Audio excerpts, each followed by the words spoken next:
Assalamualaikum warahmatullahi wabarakatuh. Izin memperkenalkan diri, nama saya Lola Oktalia, NPM 20100 120. Saya kuliah di Institut Bakti Nusantara Prinseu. Baiklah, sebelumnya saya akan menjelaskan tentang materi audit sistem informasi sumber daya manusia pada PTX menggunakan COVID Framework 4.1. Baik, sebelum kita lanjut ke pembahasan yang lebih rinci, di sini saya akan menjelaskan terlebih dahulu apa yang dimaksud dengan PTX. Oke, PTX merupakan perusahaan yang bergerak di bidang penjualan motor bermerek Honda yang sangat dikenal oleh masyarakat. Nah, artinya contoh yang diambil dalam penerapan COVID Framework 4.1 ini merupakan bidang perusahaan yang dimana bergerak dalam bidang penjualan. Artinya kan tentu di dalam penjualan suatu barang ataupun suatu produk, yang jelas di sini PTX ini penjualan di bidang motor. Artinya tentu banyak sekali kebutuhan yang harus digunakan dan sistem-sistem yang berjalan itu seperti apa di suatu perusahaan tersebut. Nah, dan juga peningkatan kualitas produksi yang tentunya harus diimbangi dengan tingginya kualitas sumber daya manusia. Nah, dalam perekrutan karyawan, salah satu contohnya dalam perekrutan karyawan pada PTX ini juga tentu kita membutuhkan audit sistem informasi nih. Jangan sampai karyawan yang kita rekrut nantinya itu malah menjadi penghambat akan majunya perusahaan ataupun majunya bidang yang akan kita kembangkan nantinya. Nah, selanjutnya saya juga akan menjelaskan tentang metode COVID sedikit ya. Nah, metode COVID di sini adalah merupakan suatu frame yang terdiri dari domain dan proses yang digunakan untuk mengatur dan logical struktur. Nah, berguna untuk teknologi informasi, hubungan kerja, kebutuhan bisnis. Nah, artinya di sini metode COVID 4.1 itu untuk mengontrol manajemen nih, bagaimana proses ataupun alur dalam suatu instansi, baik dalam suatu perusahaan itu dapat berjalan dengan lancar. Seperti itu. Nah, oke, selanjutnya juga di sini saya akan membahas mengenai teori COVID ya. Dalam teori COVID juga terfokus pada dalam pengkajian audit sistem informasi yang saya ambil itu juga itu terfokus hanya kepada sumber daya manusia perusahaan, bukan opsi ataupun tertuju kepada poin-poin yang lain, tapi tertuju hanya pada SDM-nya saja. Nah, maka yang akan dianalisa dalam hubungan antara sumber daya manusia dalam perusahaan itu adalah mencakup yang pertama ada PO1, defines the strategy plan. Nah, artinya di sini apa? Nah, adalah perencanaan strategi IT yang digunakan untuk mengelola dan mengarahkan semua sumber daya IT agar sejalan dengan strategi bisnis dan prioritas perusahaan IT. Nah, artinya di sini ialah untuk bertanggung jawab memastikan bahwa nilai optimalisasi realisasikan dalam proyek dan portfolio layanan, rencana strategi untuk meningkatkan kunci pemahaman peluang IT dan keterbatasan stakeholder. Nah, artinya di sini ada untuk pada poin ini untuk bagaimana caranya untuk mengolah dan mengarahkan semua sumber daya teknologi informasi agar sejalan dengan strategi yang ada dalam perusahaan tersebut. Nah, jangan sampai defense the strike plan ini malah tidak dapat mengoptimalkan nilai-nilai yang seharusnya dapat dikerjakan atau dapat dikelola di perusahaan tersebut. Nah, yang kedua di sini ada Defense Technological Direction. Nah, artinya apa? Itu fungsi layanan teknologi informasi dalam menentukan arah untuk mendukung kebutuhan bisnis. Nah, ini memerlukan sebuah pembentukan rencana infrastruktur teknologi dan paparan arsitektur yang menetapkan dan mengatur dengan jelas dan harapan yang realistis dari teknologi yang didapat melakukan produk. Nah, di dalam sini adalah fungsi layanan teknologinya. Nah, tentu dalam perusahaan kita mempunyai layanan teknologi, baik dalam perusahaan yang bidangnya masih kecil ataupun dalam jangka perusahaan yang luas. Contoh seperti pada PTX ini adalah perusahaan pada motor Honda, motor bermerek Honda, seperti itu. Nah, tentu di dalam perusahaan ini juga menyediakan layanan teknologi informasi untuk menentukan nih bagaimana sih arah untuk mendukung kebutuhan bisnis tersebut. Jadi apa yang dibutuhkan dalam bisnis motor Honda ini, apa sebenarnya kebutuhannya. Nah, jadi kita juga menyediakan untuk fungsi layanan teknologi tersebut, sehingga jangan sampai nanti ada salah satu atau suatu kebutuhan di dalam perusahaan itu tidak terpenuhi gitu, karena akan menghambat jalannya atau proses berkembang atau tidaknya suatu perusahaan. Nah, selanjutnya di sini ada manajemen, communicates, management, aims, dan direction. Nah, artinya di sini adalah manajemen yang mengembangkan suatu teknologi informasi di perusahaan dan mendefinisikan kerangka kontrol serta mengkomunikasikan kebijakan tersebut. Artinya di sini peran manajemen itu sangat penting, terlepas dari peran-peran dan fungsi utamanya. Nah, manajemen juga berhak dan juga wajib untuk mengembangkan suatu teknologi informasi perusahaan.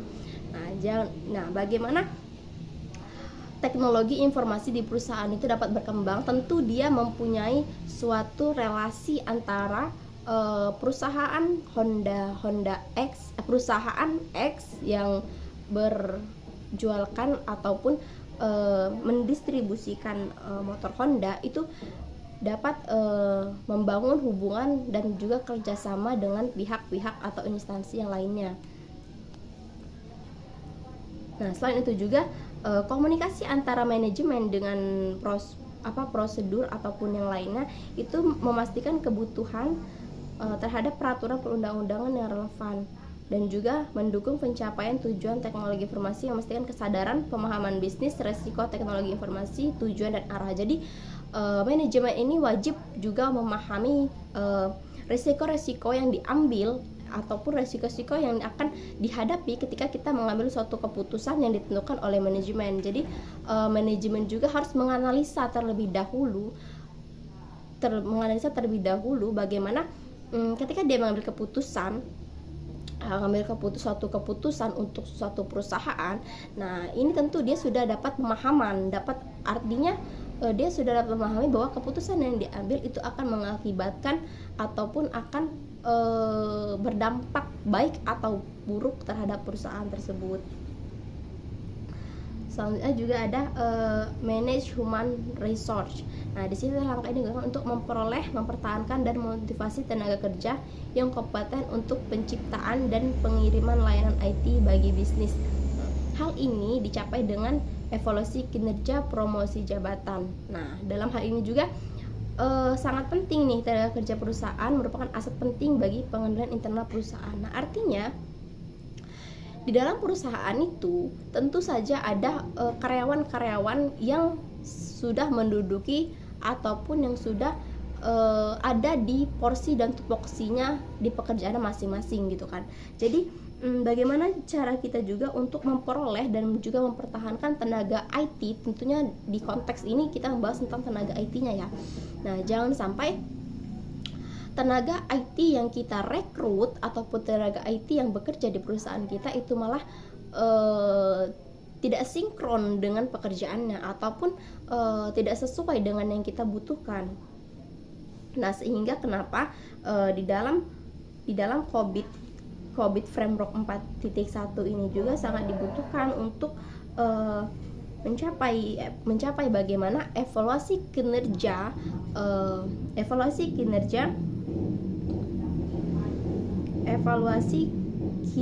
karyawan di teknologi informasi itu dapat berjalan dengan lancar. Nah, sehingga nanti sangat menguntungkan dan saling menguntungkan antara kedua pihak, antara perusahaan dan juga antara karyawan gitu. Jangan sampai nanti kedua belah pihak ini malah dirugikan dengan ketidaksinkronan antara perusahaan dan juga karyawannya.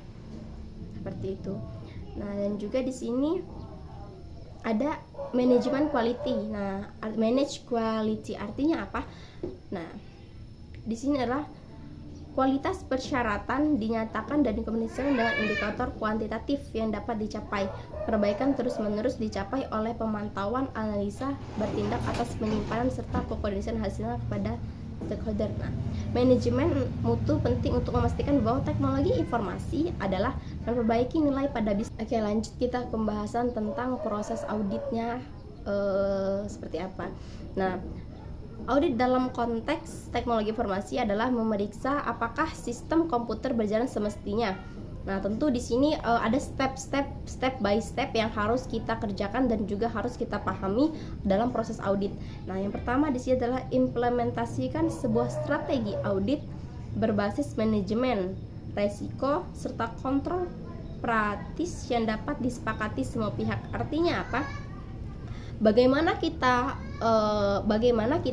agar dapat mengimplementasikan atau menerapkan sebuah strategi audit ataupun sebuah strategi taktik yang berbasis manajemen yang tentunya nanti dapat menentukan arah, tujuan dan juga resiko yang akan kita alami ketika kita mengambil suatu langkah yang ditentukan baik di perusahaan ataupun manajer. Nah, yang kedua adalah tetapkan langkah-langkah audit yang rinci. Nah, tentu di dalam audit tentu kita membutuhkan langkah-langkah audit yang rinci. Artinya apa? Agar dalam proses pengauditan itu kita tidak menyimpang ke stakeholder ataupun ke yang seharusnya kita langkah-langkah yang kita ambil. Jangan sampai kita mengerjakan suatu untuk di sini saya membahas tentang suatu perusahaan pada PT X yang berjualkan motor dengan merek Honda. Jangan sampai nanti prosesnya ini malah menyimpang ke penjualan yang lain. Jadi harus terperinci, harus secara rinci dan juga detail menurut aku sih. Nah, dan juga gunakan fakta atau bahan bukti yang cukup, handal, relevan serta bermanfaat. Artinya apa? Jangan sampai dalam proses audit kita hanya untuk menerka nih. Contohnya misal kayaknya kalau kita menggunakan proses yang secara ini akan berjalan dengan lancar nih, tanpa kita mengevaluasi dulu nih apakah proses yang audit kita lakukan itu seharusnya terbukti cukup handal atau tidak. Jangan sampai kita menggunakan opini di dalam suatu proses audit. Jadi harus ada fakta yang real. Ternyata ketika kita mengambil proses ataupun melakukan proses audit itu ternyata dengan melakukan cara yang seperti ini ternyata benar adanya. Karena ketika kita hanya menggunakan menggunakan opini, itu bahan ataupun informasi yang kita peroleh itu belum konkret, itu masih diambang-ambang. Nah, jangan sampai nanti itu malah merugikan perusahaan yang akan kita kembangkan.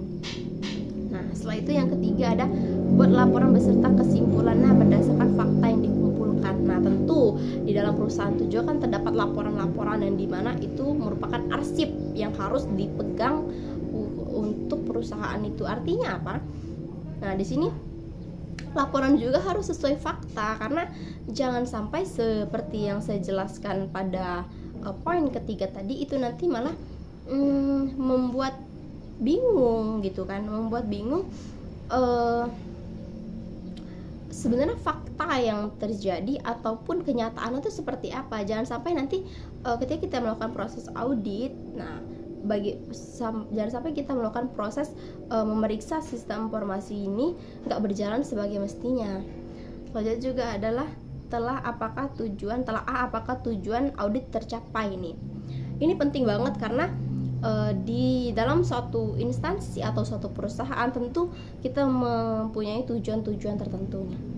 Nah, kita juga harus memastikan nih apakah tujuan audit itu sudah tercapai apa belum. Kalau memang belum tercapai, berarti ada poin-poin yang dan juga ada poin-poin dan step by step yang tidak kita laksanakan dan kita tidak lakukan, sehingga dalam proses audit ini belum bisa tercapai secara maksimal. Selanjutnya, pastikan bahwa organisasi mengimplementasikan manajemen resiko secara kontrol praktis. Nah, artinya di sini juga apa?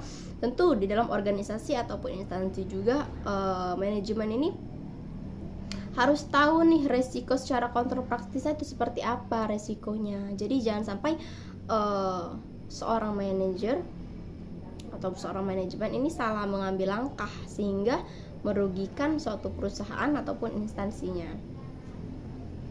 Oke, selanjutnya di sini saya akan membahas mengenai identifikasi audit subjek. Nah, pada proses audit yang dilakukan pada PTX, kegiatan audit fokus pada sistem sumber daya manusia seperti yang saya jelaskan pada saat pertemuan yang awal tadi ya. Nah, pada PTX ini kegiatan ini tetap fokus kepada sumber daya manusianya nih, yang direncanakan dan dikembangkan oleh divisi informasi teknologi untuk diimplementasikan pada area SDM di perusahaan tersebut. Untuk itu, auditor akan melakukan dokumentasi berupa penjabaran mengenai proses-proses yang terjadi pada sistem yang berjalan di sumber daya manusia. Nah, kemudian melakukan wawancara dengan berbagai narasumber yang terpercaya yang memiliki peranan penting di perusahaan tersebut. Nah, jadi dalam perekrutan sumber daya manusia tentunya dalam bidang teknologi informasi, nah seorang manajer ini tentu harus mempunyai sistem pendukung keputusan nih. Nah, jangan sampai nanti karyawan yang akan ditempatkan di informasi di bidang IT itu nanti malah karyawan yang bidangnya bukan IT, malah bidangnya seperti bidang kayak teknis, bidang lapangan. Nah, jangan sampai salah, karena nanti pekerjaan itu tidak akan sinkron dan pekerjaan juga nanti akan saling tumbuh menumbuh menurutku. Karena apa? Ketika memang sumber daya manusianya karyawan tidak sesuai dengan tupoksinya, nah maka pekerjaan itu tidak akan dapat secara maksimal. Yang seharusnya dia ditempatkan di bidang pemasaran, ya kan, ditempatkan di bidang pemasaran, ini malah ditempatkan di bidang IT. Karena setiap manusia ataupun setiap sumber daya manusia itu memiliki peranan dan juga tupoksinya masing-masing. Jadi seorang manajer pun harus mempunyai kriteria nih, apakah karyawan yang direkrut dalam bidang teknologi informasi ini sesuai tidak dengan bidangnya gitu. Karena ketika memang tidak, itu tadi akan menghambat perusahaan dan juga akan merugikan perusahaan gitu. Yang seharusnya perusahaan itu dapat secara maksimal bekerja dan dapat secara maksimal untuk suatu proses dalam pekerjaan dan juga dapat menguntungkan lebih banyak penghasilan, ini malah menghambat akan ketidakcocokan ataupun menurut aku kesesuaian antara tupoksi dan juga kinerja yang dia buat ataupun kinerja yang dia lakukan, seperti itu. Nah, dan juga seperti yang saya sampaikan pada sebelumnya, PTX itu juga harus mempunyai tujuan utama dalam perusahaan tersebut. Nah, di sini saya akan bahas secara singkat bahwa dalam PTX ini yang berjualkan motor dengan merek Honda itu memiliki 3 tujuan. Yang pertama itu mengetahui alur proses bisnis sistem sumber daya yang berjalan. Artinya apa? Dalam proses sumber daya manusia itu tentu ada alur proses bisnis seperti apa. Nah, jadi di dalam menentukan perusahaan ataupun instansi tentu ada tentu ada alur proses bisnis yang harus dijalankan nih, step by stepnya itu harus memiliki tujuan yang jelas dan juga dapat menguntungkan kedua belah pihak antara perusahaan dan juga karyawannya. Nah, poin kedua adalah mengetahui bahwa sistem sumber daya manusia saat ini telah mendukung tujuan bisnis perusahaan. Nah, seperti yang saya jelaskan pada sebelumnya, jangan sampai sistem sumber daya manusia ini itu malah tidak mendukung tujuan bisnis perusahaan tadi, yang artinya tidak sesuai dengan tupoksi dan penetapan skill yang mereka miliki. Terus juga mengetahui, poin yang ketiga, mengetahui apa saja masalah yang dihadapi perusahaan dalam mengimplementasikan sistem sumber daya yang sudah ada nih. Jadi perusahaan juga harus tahu nih, apa sih permasalahan dalam sistem sumber daya manusia itu, apa yang membuat kendala dalam sistem tersebut gitu. Jadi seorang manajer juga harus secara rinci dan harus cekatan, jangan sampai nanti permasalahan ada di perusahaan itu tidak segera diselesaikan, sehingga nanti timbullah masalah-masalah yang baru, dan juga itu nanti akan menghambat suatu proses perusahaan, tidak dapat berkembang dengan baik. Oke, selanjutnya. Oke, di sini saya juga akan menjelaskan tentang audit sistem informasi sumber daya manusia. Ini merupakan proses untuk menelaah bagaimana proses yang terjadi pada sistem yang berjalan di perusahaan tersebut. Nah, khususnya hal ini adalah sistem yang berjalan di ruang lingkup sumber daya manusia. IT yang berjalan saat ini sangat berperan penting akan hasil yang didapat oleh dan diproses oleh tiap bagian perusahaan. Nah, artinya apa di sini? Divisi sumber daya manusia contohnya itu auditor melakukan auditing pada bagian ini. Nah, tentu sumber daya manusia ini juga di backup oleh beberapa sistem yang direncanakan dan implementasikan oleh divisi IT yang akan disampaikan oleh perusahaan ini. Nah, artinya sudah jelas bahwa sistem sumber daya manusia, informasi teknologi itu sangat penting dalam perusahaan. Karena apa? Karena tentu dalam perusahaan juga sudah membutuhkan dan juga sudah melakukan segala penginputan ataupun segala proses itu melakukan IT, menggunakan IT menurutku. Dan juga itu tidak bisa dipungkiri karena semakin berkembangnya zaman, itu sistem informasi dan juga kecanggihan teknologi itu semakin dibutuhkan. Jangan sampai nanti perusahaan ini malah tertinggalan zaman ataupun tertinggal informasi dan juga tidak memiliki suatu sistem ataupun data absensi yang lain. Data absensinya contoh mereka itu masih menggunakan manual gitu kan. Karena semakin majunya zaman, perkembangan teknologi informasi itu sangat pesat saat ini. Dan juga bagaimana kita sebagai perusahaan ataupun manajernya itu dapat mengambil keputusan bahwa kita dapat memanfaatkan nih perkembangan zaman pada saat ini, perkembangan teknologi pada saat ini dapat kita manfaatkan, sehingga di dalam sistem sumber daya manusia ini sudah tidak lagi berpacu pada yang manual gitu, karena semuanya sudah menggunakan informasi dan teknologi, sudah menggunakan teknologi. Nah, selanjutnya juga ada di sini bahwa terdapat banyak perkembangan seperti yang saya jelaskan tadi, perkembangan tentang teknologi. Nah, di sini juga ada perkembangannya adalah antara lain sumber daya manusia memiliki sistem utama yang menghandle seluruh sistem sebagai pengkajian data karyawan dan data absensi dan lain-lainnya. Sistem tersebut bernama puzzle system. Nah, puzzle system selain itu IT sendiri berperan sebagai pengatur rencana alur data dari sales hingga stok. Nah, receive. Nah, dari mengatur rencana alur dari bagian penjualan dan stok. Nah, jadi sistem sumber daya manusia ini juga sangat penting di bagian IT, karena mereka lah nanti yang akan mengatur bagaimana alur data dari bagian penjual ini ke stok. Prosesnya itu step by stepnya itu seperti apa. Nah, nanti di sistem sumber daya manusia inilah yang akan mengatur bagaimana proses alur itu nanti akan berjalan.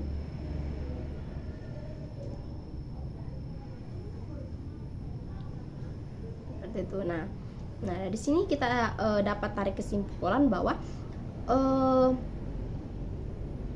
yang poin pertama adalah gambaran alur proses yang berjalan dengan sumber daya manusia telah diketahui oleh auditor dan dijelaskan dalam penyampaian tadi, bahwa untuk itu proses berjalan saat ini telah disimpulkan dan dirangkumkan. Yang kedua adalah sistem yang saat ini diimplementasikan telah mendukung tujuan bisnis perusahaan.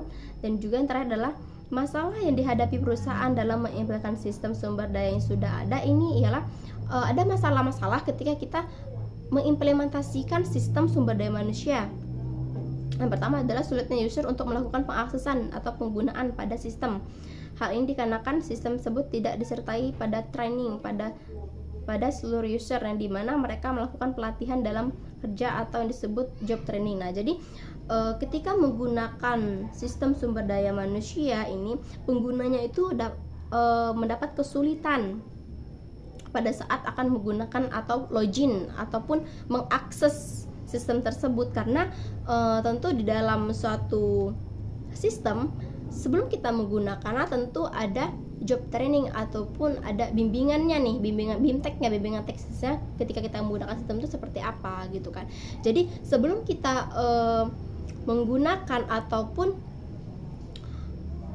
memakai sistem tersebut, tentu karyawan sumber daya manusia ini yang akan menggunakan sistem SDM tersebut tentu terlebih dahulu mendapatkan BIMTEK, bimbingan nih bagaimana cara menggunakan sistem tersebut. Jangan sampai nanti malah sistem yang digunakan malah error, malah ngeblank gitu, malah ngehang gitu kan. Nah, nanti juga berdampaknya pada perusahaan, berdampak juga merugikan perusahaan. Terus kedua, sering banyaknya data yang throughput dikarenakan infrastruktur jaringan yang rusak di luar dugaan. Nah, karena terjadinya kalau untuk hal ini bukan karena kesalahan dari manusia, namun kesalahan dalam sistemnya itu karena jaringan yang rusak atau jaringan yang tidak stabil, sehingga termasuk juga akan sinyal ataupun wifi di dalam perusahaan tersebut tidak stabil, sehingga dalam pengaksesannya ini banyak mengalami trouble ataupun masalah.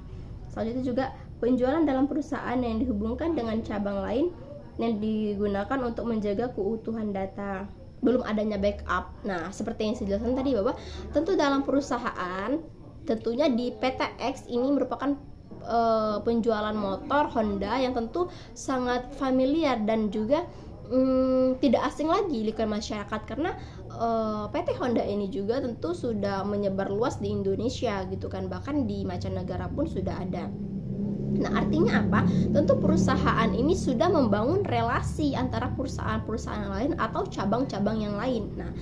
Nah, di dalam sistem sumber daya manusia ini belum adanya backupan data, yang seharusnya backupan data itu penting, karena kalau data hilang itu kita susah, kita gimana? Kita tidak akan bisa untuk mensinkronkan kalau memang belum di backup gitu, belum adanya backup antara cabang di Talang Padang dengan cabang perusahaan PTX di Pringsewu, belum ada backupan. Jadi sehingga kalau data yang hilang ya sudah hilang gitu, nggak ada kehidupan lagi, tidak ada backupan ataupun tidak ada pencadangan di situ.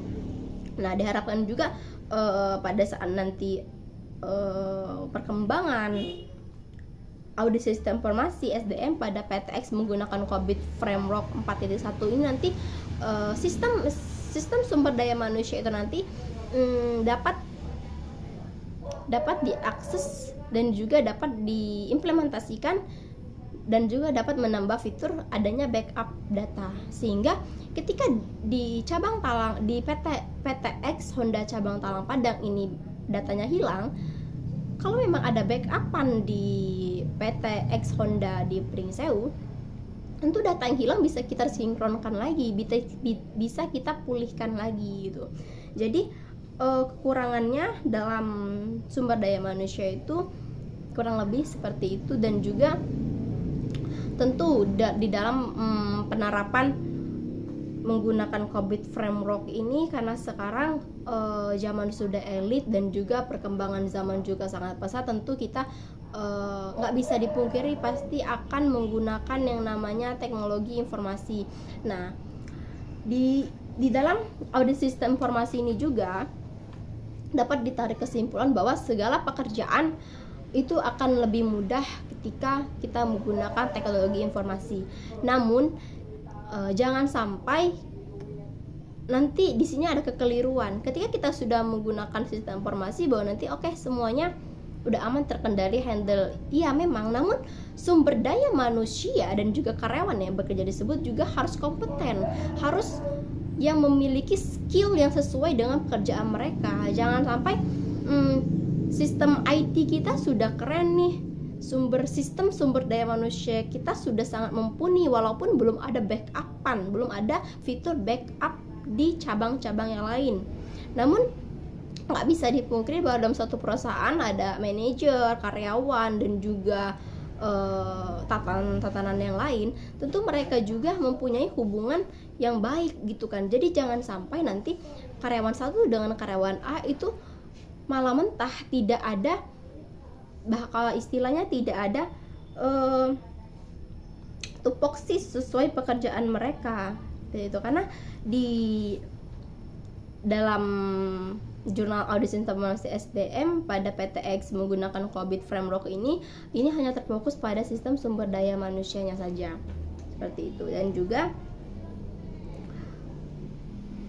di sini nah,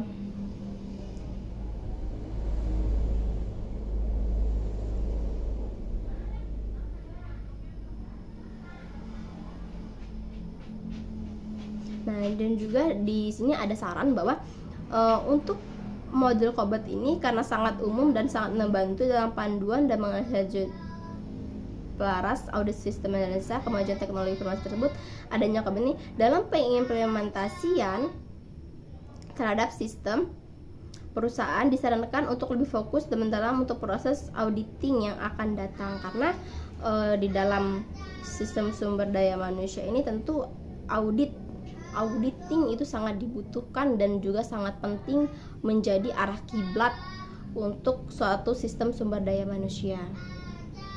Betul. Ya, cukup sekian yang dapat saya sampaikan, yang dapat saya jelaskan, dan juga sepemahaman saya mengenai audit sistem informasi sumber daya manusia pada PTX, PT Honda. Nah, menggunakan COBIT Framework 4.1. Nah, mohon maaf apabila ada kesalahan dan juga pemahaman yang kurang tentang jurnal ini, karena saya pun masih sama-sama untuk belajar. Sekali lagi, kalau ada perkataan ataupun perbuatan saya yang kurang berkenan, saya mohon maaf. Pada Allah saya mohon ampun. Akhirul kalam, ihdinas siratal mustaqim, Allahumma fiqil aqwamit thariq. Wassalamualaikum warahmatullahi wabarakatuh.